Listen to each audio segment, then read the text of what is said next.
오늘 아나니아와 삽비라 사건입니다. 여러분, 아나니아와 삽비라 사건은 여러분 인생에 한 번쯤은 들어본 설교일 것 같습니다. 여러분, 주일학교 시절에 이 설교로 어떤 내용을 들으셨나요? 우리 전도사님 목사님들이 헌금 잘해야 한다. 헌금할 때 그냥 이렇게 쥐고 낸 척하면서 다시 끄집어내지 마라. 아니면 아예 없는 성 넣고 있는 척 하지 마라. 하나님한테 죽는다. 하나님 앞에 죽기 전에 목사님한테 뒤질 수도 있다. 뭐 이런 얘기를 많이 들었죠. 혹은 거짓말하면 안 된다라는 그 맥락으로 이 설교를 많이 들었을 겁니다. 그리고 조금 장성한 이제 성도가 되었을 때는 하나님 앞에 한 서원은 꼭 지켜야 합니다라는 그런 내용으로 거의 뭐 협박 수준의 그런 본문으로 많이 이용되는 본문이었을 것 같습니다. 물론 저만 그렇게 들었는지 모르겠는데요. 제가 기억하는 본문은 그런 본문이었습니다. 그리고 우리가 좀 장성한 다음에 이런 설교를 듣다가 장성한 다음에 이런 생각 해보신 적 없으십니까? 과연 하나님이 아나니아와 삽비라를 죽일 만한 그런 죄였을까? 꼭 죽일 필요가 있었을까? 물론 거짓말한 거는 잘못되었죠. 근데 거짓말한 죄를 따지면 우리 모두 다 거짓말하는데 굳이 이때 죽일 만한 이유가 과연 그것 때문일까? 그리고 헌금은 자유롭게 하는 거 아닐까요? 그냥 이제 소유를 다 팔아서 반이라도 드리는 게 어떨까? 뭐 그런 인간적인 마음들로 본문을 읽지 않으셨습니까? 할 만큼 하면 이렇게 되는 것 아닙니까? 하나님 그렇게 꼭 전부를 드려야지 되는 것입니까? 라고 질문한 적이 없잖아 있었을 것 같습니다. 여러분, 그러면 오늘 이 본문을 어떻게 해석을 해야 될까요? 진짜 서운한 건 꼭 지켜야 되고 헌금 떼먹으면 안 되고 이런 쪽으로 해석을 해야 됩니까? 저는 오늘 이 본문을 묵상하고 연구를 하면서 이렇게 결론을 지었습니다. 아나니아와 삽비라가 죽임을 당한 이유는 전부를 드리지 못했기 때문입니다. 그가 죽은 이유는 전부를 드리지 못했기 때문입니다 라고 결론을 지었습니다. 생각 한번 해봅시다. 아나니아와 삽비라가 자기의 판값을 모두 다 드렸으면 거짓말할 일도 없었겠지요. 그리고 죽일 일도 없었을 것이고, 그리고 뭐 여러 가지 모든 것에 덕이 세워졌을 것 같습니다. 그런데 그가 전부를 드리지 못했기 때문에 아까워하는 마음과 거짓말하는 마음과 그 모든 마음에서 비롯된 것이지만 결론적으로는 전부를 드리지 못했기 때문에 그가 죽임을 당한 것으로 이제 적용할 수 있는 것입니다. 그러면 우리는 매주일 전 재산을 갖다 바쳐야 되는 겁니까? 땅 문서가 있으면 안 되고 통장에 잔고가 1원이라도 있으면 안 되는 것입니까? 그런 뜻 아니겠죠. 저는 오늘 전부를 드린다는 의미가 무엇인지를 함께 살펴봄으로써 이제 은혜를 나누고 오늘 말씀을 좀 적용했으면 좋겠습니다. 첫 번째로 전부를 드린다는 말은요, 온전히 드린다는 뜻입니다. 온전이란 말은 거룩하고 구별되게 드리는 거죠. 그럼 무엇을 드려야 됩니까? 재물, 예물 그것 아니고요, 나를 드려야 되는 것입니다. 다른 말로 하면 나를 온전히 거룩한 산 제물로 드리는 것, 하나님께서는 그걸 원하신다는 것입니다. 믿으십니까? 아멘. 하나님은요, 돈을 원하시는 건 아닙니다. 재물을 원하시는 건 아니고 예물을 원하시는 건 아닙니다. 그 예물을 드리는 사람을 원하시는 겁니다. 그래서 그 예물은 그냥 예물이 아니고 재물이 아니고 그냥 돈이 아니고 나입니다. 나. 그래서 이거는 엄격히 구별되이 거룩하게 드려야 되는 것이 이것입니다. 그러면 어떻게 하는 것이 거룩하게 구별되는 것입니까? 여러분, 저는 군대를요, 공군 나왔습니다. 김해 비행단 바로 코앞에 이제 나왔습니다. 저는 제 인생에 굉장히 성령 충만했던 시절이 언제였을까 떠올려보면 군대 훈련소 시절이라고 강하게 말할 수 있습니다. 보시면 제가 고신대 신학과를 나왔기 때문에 고신대 분위기는 전부 다 뭐 형제님, 자매님 뭐 이러면서 뭐 그렇게 살다가 갑자기 이제 군대 갔더니 이놈의 새끼, 저놈의 새끼 말해서 그런 축복을 들으니까 마음이 너무 어려운 거예요. 너무 힘든 겁니다. 근데 그때 내 상황은 다 바뀌었는데, 제가 봄에 입대했거든요. 군장을 메고 막 뛰고 있는데요, 저쪽에서 풀떼기가 이렇게 싹 올라오더라고요. 잡초인 것 같습니다. 초록색 잎사귀가 확 올라오더라고요. 제가 그걸 보면서 내 인생은 다 바뀌었는데 하나님 여전히 신실하게 겨울이 되고 봄을 주시는구나. 하나님 여기 여전히 살아계시는구나. 풀떼기를 보면서 하나님 느꼈다. 얼마나 성경 충만합니까? 그죠? 네, 제 자랑 같지만 자랑 맞습니다. 칭찬해 주십시오. 그러던 중에 주일이 되었습니다. 주일날 교회를 갔는데요, 헌금함이 이렇게 돌아오더라고요. 근데 제 안에 훈련생들은 돈을 가지고 있으면 안 되거든요. 그러니까 드릴 돈이 없는 거예요. 헌금함을 붙잡고 기도했습니다. 하나님, 드릴 거 10원도 없습니다. 그러니까 나를 드립니다. 날 받으시고 하나님 기뻐하십시오. 그래서 돌려보냈습니다. 잘했죠, 그렇죠? 어렸는데. 근데 제가 훈련소 시절에 어떤 친구가 조교한테 잘못 걸려서 막 기합을 받고 있었습니다. 우리는 계속 이러고 있고 기합을 받고 있는데, 앞으로 굴러, 앞으로 굴러 아니지, 좌로 굴러 우로 굴러, 엎드려 버쳐, 일어나, 앉았다 일어섰다 이렇게 하고 있는데, 갑자기 그 친구 주머니에서 땡그랑 소리가 난 거예요. 동전이 나온 거예요, 동전이. 그러니까 조교가 얼굴이 울그락불그락 해가지고, 야, 어디 동전을 들고 다니면서 이 훈련생이 어떻게 다 내라는데 막 이렇게 난리가 난 거죠. 그러니까 이 훈련생이 정말 당황한 나머지 뭐라고 그러냐면, 이거요, 교회에서 헌금하려고 그냥 가지고 있었던 건데요, 이렇게 얘기했다. 물론 요자 쓰면 안 되지만 헌금하려고 제가 이거 가지고 있었습니다, 이렇게 얘기를 하더라고요. 그 친구도 참 믿음이 대단합니다. 헌금하려고 그 돈을 꿈쳐놨다가, 그러면 잘 꿈쳐놨어야지 왜 주머니에 넣어가지고 그 일들에서 그 사단을 만드는지 모르겠지만 참 믿음이 대단한 것 같습니다. 근데 제가 그 당시에 근데 진짜 저게 옳을까 이런 생각을 해본 적이 있습니다. 여러분, 하나님 앞에 내가 드릴 수 없는 환경 중에서 돈을 꼼쳐가지고 요거 한번 드리려고 100원짜리 하나를 꼼쳐놨습니다. 그걸 진짜 드리면 하나님 기뻐하십니까? 물론 그 마음은 기뻐하시겠죠. 근데 법을 어기면서까지 그걸 드려야만 했을까요? 돈을 가지면 안 되는 상황에서 돈을 가지고 그 법을 어기면서 하나님께 드린 예물을 하나님께서 기뻐하셨을까요? 더 쉽게 얘기하면, 다른 말로 하면, 여러분, 우리가 벌어서 하나님 앞에 드리는 것, 그게 아니고 그냥 막 주를 위해서 로또 열심히 끊습니다. 하나님, 내가 이 로또 당첨되면 내가 진짜 교회를 위해서 열심히 쓰겠습니다 해서 계속 복권만 사는 겁니다. 그러면 하나님 기뻐하실까요? 그거 1등 당첨되고 하나님 거액을 드리면 하나님 기뻐하십니까? 그거 아니란 말이에요. 그거 아니란 말이에요. 우리 교리문답에서도 배웠지 않습니까? 하나님께서는 그걸 기뻐하시는 것이 아니라 정말 내가 성실하게 일해서 적은 돈을 하나님 앞에 기꺼이 바치는 그 행위 자체를 기뻐하시는 것이지 금액을 기뻐하시는 것 아니란 말입니다. 여러분, 꼭 기억하십시오. 하나님은 꼼수를 기뻐하시지 않습니다. 하나님은 부정하게 버는 돈을 하나님 앞에 기꺼이 거액을 한들 하나님 기뻐하시지 않습니다. 이유가 뭡니까? 하나님 나를 원하시는 거거든요. 금액을 원하시는 게 아니고 내가 어떻게 살아서 이것을 하나님 앞에 드리냐, 그걸 원하시거든요. 그걸.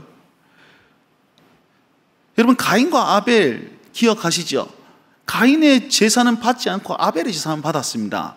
그 이유가 뭐냐면, 가인은요 그냥 이상한 거 드리고 아벨은 정말 귀한 거 드렸다, 아니면 정성을 많이 바쳤다, 그것이 아니라 하나님께 제사를 드린 것은 피가 있어야 됩니다. 하나님의 방법이에요. 피로 드리는 제사여야만 합니다. 그런데 가인은 채소 풀떼기로 드렸단 말이에요. 그러니까 안 받으셨다는 겁니다. 하나님의 방법대로, 하나님의 그 목적대로 내가 드려야만이 하나님께서 받으시는 것인데, 꼼수로 다른 방법으로 이렇게 하면 하나님 기뻐하실 거야 라는 그런 상상, 그런 내 생각으로 하나님께 드리면 안 된다는 것입니다. 그것이 온전하게 드리지 못하는 것이라는 거죠. 여러분, 미가서 6장 6절에서 8절 말씀에 이런 말씀이 있습니다. 이거 같이 한번 읽어봤으면 좋겠습니다. 함께 읽겠습니다. 시작. 내가 무엇을 가지고 여호와 앞에 나아가며 높으신 하나님께 경배할까? 내가 번제물로 1년 된 송아지를 가지고 그 앞에 나아갈까? 여호와께서 천천의 순양이나 만만의 강물 같은 기름을 기뻐하실까? 내 허물을 위하여 내 마다들을, 내 영혼의 죄로 말미암아 내 몸에 열매를 드릴까? 사람아, 주께서 선한 것이 무엇임을 내게 보이셨나니 여호와께서 내게 구하시는 것은 오직 정의를 행하며 인자를 사랑하며 겸손하게 내 하나님과 함께 행하는 것이 아니냐. 아멘. 미가 선지자가 이렇게 얘기합니다. 이스라엘 백성들아, 너희 그렇게 살면 하나님 진노하신다. 하나님 벌을 내신다. 그러니까 하나님을 똑바로 바라봐라 라고 외쳤습니다. 그러니까 이스라엘 백성들이 뭐라고 얘기하냐면 이렇게 얘기하는 거예요. 야, 내가 무엇을 가지고 하나님 앞에 나아갈까? 하나님께 내가 1년 된 송아지를 확 갖다가 바칠까? 아니면 천천의 순양을 막 쭉쭉 짜가지고 기름을 강물처럼 흘려버리면 하나님 기뻐하실까? 아니면 내 죄로 말미암아서 하는 내 아들을 하나님 앞에 드리면 하나님 기뻐하실까? 무슨 말입니까? 여러분, 하나님께서 이렇게 살면 안 된다라고 말씀하셨을 때 우리가 해야 될 방법은 무엇입니까? 하나님 잘못됐습니다. 회개하는 걸 원하는데 내 죄를 감추기 위해서 제물을 바칠까? 천천에 수양을 드릴까? 송아지를 드릴까? 내 아들을 바치면 하나님 기뻐하실까? 하나님의 방법이 아니라 자기 생각대로 물질로 많은 것을 그냥 내어 맡기고 자기 죄를 덮으려 하는 그런 모습이란 말이죠. 그때 미가 선지자가 뭐라 합니까? 주께서 선한 것이 무엇임을 내게 보이셨나니 오직 내게 구하는 것은 정의를 행하고 인자를 사랑하며 겸손하게 내 하나님과 함께 행하는 그것을 원한다. 무슨 말입니까? 너를 원한다는 거예요. 나를 원한다는 거예요. 나의 행동을 원하고 내가 행하는 정의를 원하고 내가 주님과 함께 동행하는 걸 원하며 하나님과 함께 겸손하게 나아가는 그것을 원한다. 천천히 순양을 원하는 것이 아니다라는 것입니다. 여러분, 무슨 말씀입니까? 무슨 말입니까? 하나님은 우리를 원하십니다. 우리가 거룩하게 살아가는 것, 온전하게 나를 드리는 것, 그걸 원하신다는 것입니다. 여러분, 하나님 앞에 나를 드리는 온 성도들 되시기 주의 이름으로 축복합니다. 아멘. 오늘 보시면 이 아나니아와 삽비라가 자기 자신을 온전히 드리지 못했습니다. 하나님의 방법대로 드리지 못했습니다. 그리고 하나님의 목적대로 드리지 못했습니다. 이유가 뭐냐면 이렇습니다. 여러분, 지금 예루살렘에 정말 크나큰 붕이 일어났거든요. 예루살렘 상황이 이렇습니다. 여러분, 많은 유대인들이 절기를 지키려고 예루살렘에 모였습니다. 어마무시한 사람들이 모였습니다. 그때에 성령 충만함을 통해서 제자들이 다 120 제자들이 다 복음을 전했더니 3,000명이 회개하고 5,000명이 회개하고 진짜 건강한 공동체가 생겼습니다. 그리고 서로 통용하면서 서로 나누고 기도하며 말씀 보기에 애쓰는 그런 사람들이 많이 모였습니다. 근데 이 사람들이 이 절기를 지키러 왔단 말이죠. 근데 너무 은혜가 되고 집에 안 가는 거예요. 안 가고 수는 계속 불어나고 있습니다. 그 사람들은 먹는 것은 어쩌며 자는 것은 어떻게 합니까? 이 재정난이 온 거죠. 재정난이. 그 집에 안 가고 그러니까 이 사람들을 먹여 살릴 일들이 있고 재울 그런 돈이 필요하니까 요셉이라고 얘기하는 바나바라는 사람이 이 위로의 아들입니다. 4장 끄트머리 말씀에 있습니다. 위로의 아들인 이 바나바가 자기 밭을 팔아서 사도들의 발 앞에 둡니다. 이걸 가지고 구제해 주십시오라고 했겠죠. 사람들은 칭찬했을 것이고 교회를 세워가는 멋짐이 폭발한 그런 장면이 등장합니다. 아나니아와 삽비라가 그걸 보며 자기도 그렇게 행하고 싶었던 모양입니다. 그러니까 우리도 소유를 팔아서 저렇게 행동해보자, 저렇게 해보자 라고 했는데 아까운 거죠. 그래서 반은 숨기고 얼마를 이제 내어 맡긴 겁니다. 무슨 말입니까? 이것은 나도 바나바처럼 칭찬받고 싶고 바나바처럼 영광받고 싶고 그렇게 주목받고 싶은 마음이 여기 있다는 거죠. 바나바는 위로의 아들이었습니다. 바나바는요, 정말 하나님 앞에서 사람들을 잘 생각하는 긍휼의 사람이었습니다. 어떻게 알 수 있냐면 나중에 전도여행 때 마가라는 사람이 있는데 마가라는 사람이 1차 전도여행 같이 갔다가 떨어져 나갑니다. 사도 바울은 냉철한 사람이었거든요. 이성적인 사람이었습니다. 그러니까 2차 전도여행 때 마가를 데리고 가자. 그러니까 가는 안 된다 이렇게 했는데 이 바나바는 그 사람을 데리고 구브로를 통해서 따로 나아가는 그런 모습들을 볼 수 있습니다. 얼만큼 위로의 사람이었고 마음이 정말 따뜻한 사람이었단 말이죠. 그래서 자기 소유를 다 팔아 남을 섬기기 위해서 순수한 마음으로 행했는데 아나니아와 삽비라는 자기 이름을 내기 위해서 그렇게 행동했던 것입니다. 칭찬과 영광을 돈으로 사려 했던 그런 모습들이 여기서 나타난 거죠. 그러니까 자기를 온전하게 드리지 못하는 그런 악한 마음이 있었다라고 볼 수 있습니다. 여러분, 우리 스스로를 온전한 마음으로 드립시다. 교회에서 생색내기 위해서, 나를 드러내기 위해서가 아니라 하나님 나라를 위해서, 이웃들을 위해서 헌신하고 나아갈 수 있는 하나님의 방법대로, 하나님의 목적대로 우리를 드릴 수 있는 그런 온전한 신앙이 되시길 주의 이름으로 축복합니다. 아멘. 두 번째로는요, 전부를 드리면요, 전적으로 의지하는 것을 의미합니다. 다시 한번 읽어볼까요? 두 번째, 시작. 전부를 드리면 전적으로 의지하는 것입니다. 예물을 드리는 것은 방금 전에 말씀드렸다시피 나를 드리는 겁니다. 근데 나의 전부를 드리는 것입니다. 무슨 말이냐면 구약시대에 보시면 이스라엘은 택한 하나님의 백성들이었습니다. 그래서 하나님은 하나님의 백성답게 사는 법을 율법으로 주셨습니다. 율법으로 주셨는데 구별된 백성임을 증명하는 것 두 가지가 있습니다. 첫 번째는 주일 성수이고 두 번째는 11조입니다. 뭐라고요? 주일 성수와 11조입니다. 이것을 율법으로 딱 주면서 네가 다른 민족들보다 구별된 하나님의 민족, 하나님의 사람으로 사는 방법이 이거다라고 가르쳐 주신 거예요. 여러분, 주일 성수는 어떤 개념입니까? 6일 동안 열심히 충성되게 일하고 하루를 쉬는 겁니다. 다른 사람들은 일주일 내도록 열심히 일하면 수익도 올라갈 것이고, 공부를 열심히 하면 성적도 올라갈 것이고, 노력하면 노력한 만큼 대가가 있을 것인데, 우리는 그걸 포기하는 거죠. 하루를 포기하고 하나님께 내어 맡기는 겁니다. 하나님, 내가 이거 일하면 돈을 더 벌고 성적을 더 받을지 모르나 이것을 하나님께 드림으로써 내 인생 전부가 하나님께서 이끄심을 고백합니다 라는 신앙 고백이 주일 성수라는 것입니다. 11조도 마찬가지입니다. 내게 재물을 주신 분이 우리 하나님이십니다. 그러니까 내가 가진 모든 것은 다 주님의 것입니다 라는 고백으로 일부를 전부인 것처럼 드리는 것이 11조라는 말입니다. 그래서 나는 이것을 행함으로써 하나님, 나는 하나님 없이는 살 수 없습니다. 하나님, 나는 이것 없으면 못 사는 게 아니고 이거 없어도 주님 있으면 살 수 있습니다 라는 고백을 그렇게 한다는 거예요. 그래서 그걸 철저하게 지킴으로써 하나님은 이스라엘 백성을 자기 백성으로 받으셨단 말입니다. 무슨 말입니까? 우리가 드리는 모든 것은 나를 드리는 것이고 전부를 드리는 것이기 때문에 하나님께 그렇게 나아감으로써 나의 신앙 고백을 받으신다는 것입니다. 여러분, 하나님의 통치하심과 하나님의 보호하심의 고백으로 이 주일 성수와 11조를 순종함으로써 내 신앙을 증명하고 내 정체성을 나타내 보인다는 것입니다.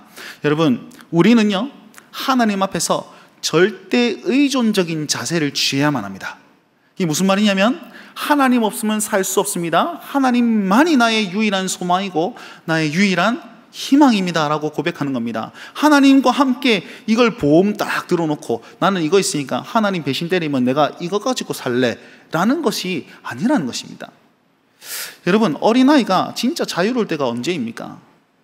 갓난아이가 자유로우면 얼마만큼 자유로울 수 있습니까? 나 네 마음대로 가 이러면 요 앞에서 요만큼밖에 못 간단 말이죠. 그가 진짜 자유로울 수 있을 때는 엄마 아빠의 품에, 부모님 품에 딱 안겨 있을 때 어디든 갈 수 있는 것입니다. 마찬가지입니다. 우리 역시 그렇게 살아야 됩니다. 엘리베이터 가보면 5, 6세 되는 아이들이 계속 엄마 아빠에게 안아달라 그럽니다. 이유가 뭘까요? 그 키로 이렇게 내려가 보면 지 눈에는 다른 사람 엉덩이밖에 안 보이거든요.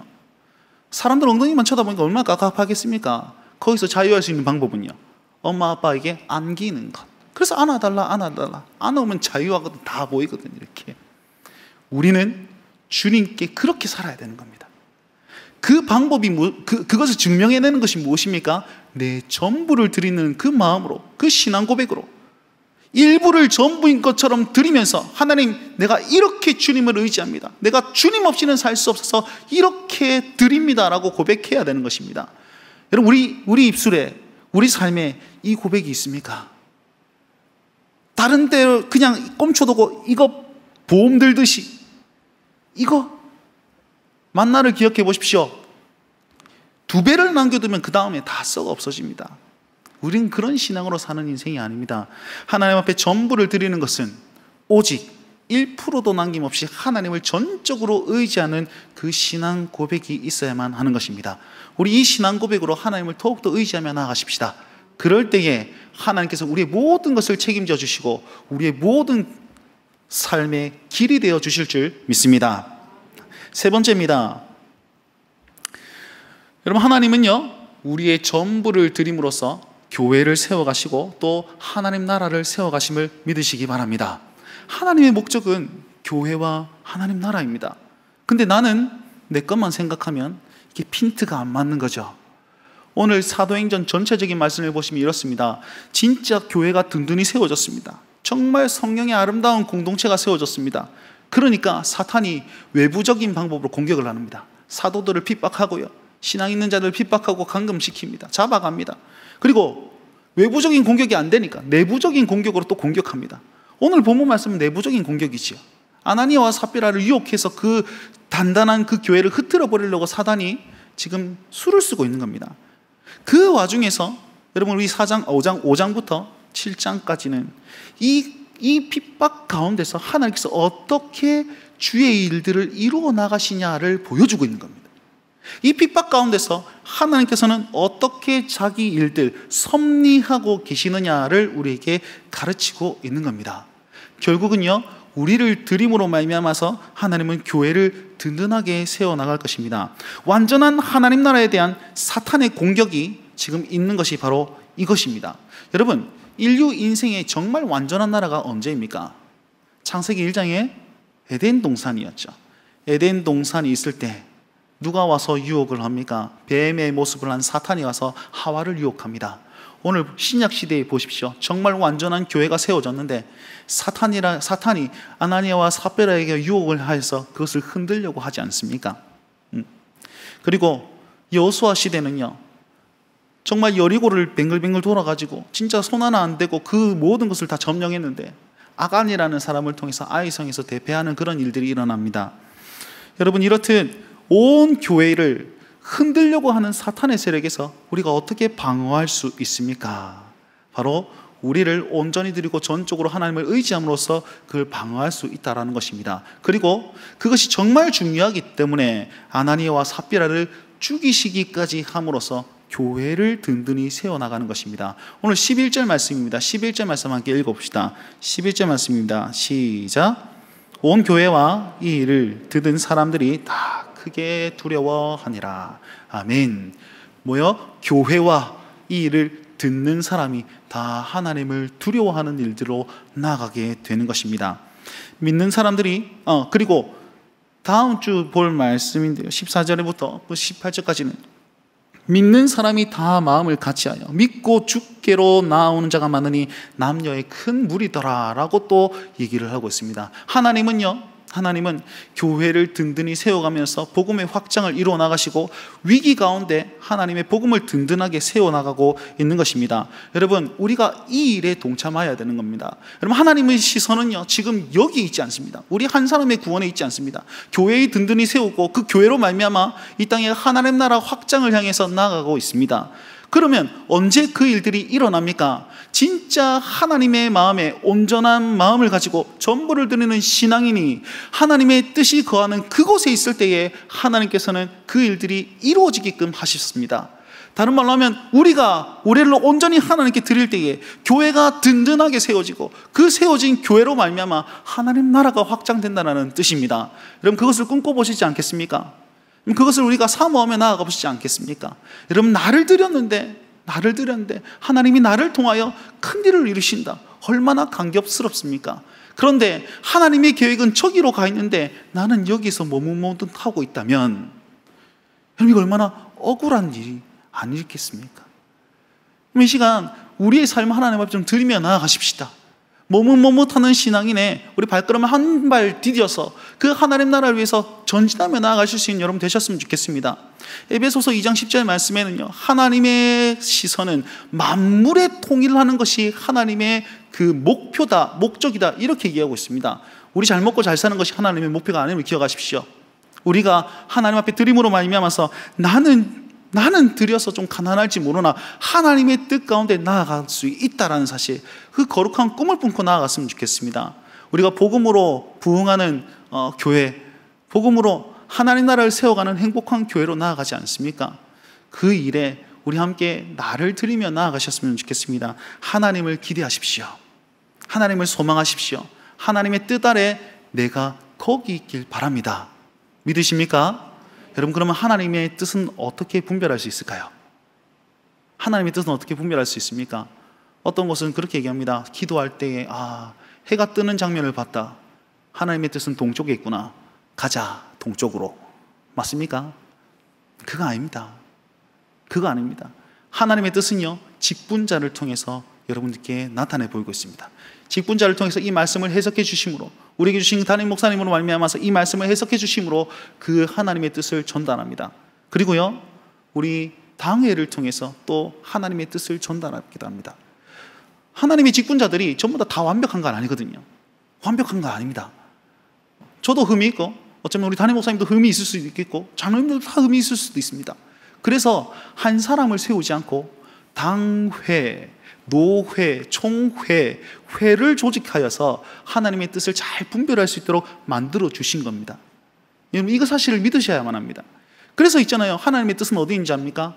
우리 당회가 결정하는 그곳에 하나님의 뜻이 있은 줄 믿으시길 바랍니다. 우리가 섬세봉이라는 그런 사역을 하고 있지 않습니까? 저는 모두민족교회가 너무 좋습니다. 왜냐하면 우리 교회만 생각하지 않고 이 하나님 나라를 품고 나아가지 않습니까?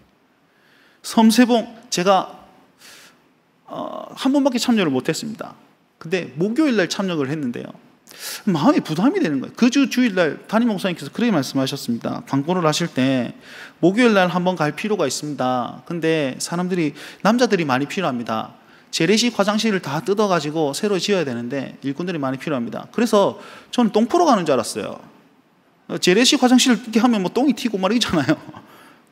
그 마음, 다른 성도님들은 다 직장 나가실 텐데 마음이 부담이 되더라고요. 부담되면 가야 되거든요. 갔더니 똥을 푸는 건 아니었습니다. 저는 그 마음이 있습니다. 우리 교회가 정한 그곳, 그 사역, 이게 하나님 뜻이다. 저는 그렇게 생각하고 있습니다. 그래서 어떻게 보면 제가 수요일날 좀 무릎을 좀 다쳐가지고 좀 힘들었는데 그래도 순종하고 나가는 그 모습입니다. 여러분, 우리 함께 이 사역에 좀 동참하며 또 그곳에 있읍시다. 하나님 뜻이 거기서 어떻게 이루어질지 우리가 모르지 않습니까? 그러니까 헌신하고 나아가야 되는 거죠. 여러분, 무엇을 가지고 계십니까? 시간을 가지고 계시면 시간을 온전하게 드립시다. 여러분, 재물을 가지고 있다면 재물도 온전하게 드리시고요, 재능을 가지고 있다면 그 재능을 하나님 앞에 온전히 드립시다. 우리가 그렇게 드릴 때 또 다음 세대도 또 보고 또 그 모습을 배우지 않겠습니까? 제가 SFC 사역을 하고 있는데요, 저희 SFC에는 우리가 섬세봉을 하듯이 우리가 할 수 있는 걸 또 이제 기획하고 하고 있습니다. 이번 여름에 진짜 다 같이 모여서 수련회는 못 하잖아요. 그래서 5명 있는 교회, 4명 있는 교회, 10명 미만의 교회들이 자기네들끼리 자체 수련회도 좀 하기 어렵습니다. 그래서 우리가 가서 수련해 주겠습니다. 신청하는 교회 우리가 가겠습니다. 5명 있는 교회 14명 가가지고 수련해 주는 그런 프로그램 하고 있습니다. 세 교회가 신청해서 하고 있습니다. 이를 위해서도 기도해 주십시오. 작은 교회를 우리가 할 수 있는 대로 계속 섬기고 있습니다. 여러분, 이 모습에, 이 사역에, 여러분, 이런 마음으로 우리가 거기 있을 때에 우리 교회뿐만 아니라 이 땅에 하나님 나라가 온전히 드러날 것을 좀 기대하고 부푼 꿈을 가지고 그렇게 나아보시지 않겠습니까? 우리가 가진 것 하나님 앞에 온전히 들 때 이루어질 줄 믿으십시오. 우리 믿고 나아갑시다. 그리고 우리 교회로 말미암아서 온 이 나라와 열방에 정말 모든 민족에게 하나님 나라가 명확하게 보일 수 있는, 이 사장 말씀에 있는, 사도행전 4장의 말씀에 있는 그 초대교회의 그 아름다운 모습을 우리가 보일 수 있는, 보여줄 수 있는 그런 모든 민족 교회와 성도님들 되셨으면 좋겠습니다. 그 일들을 함께 기대하며 우리 꿈꾸며 올여름에 하나님의 부흥이 있길 좀 간절히 기대하는 마음으로 나를 거기에 두실 수 있는 우리가 되었으면 좋겠습니다.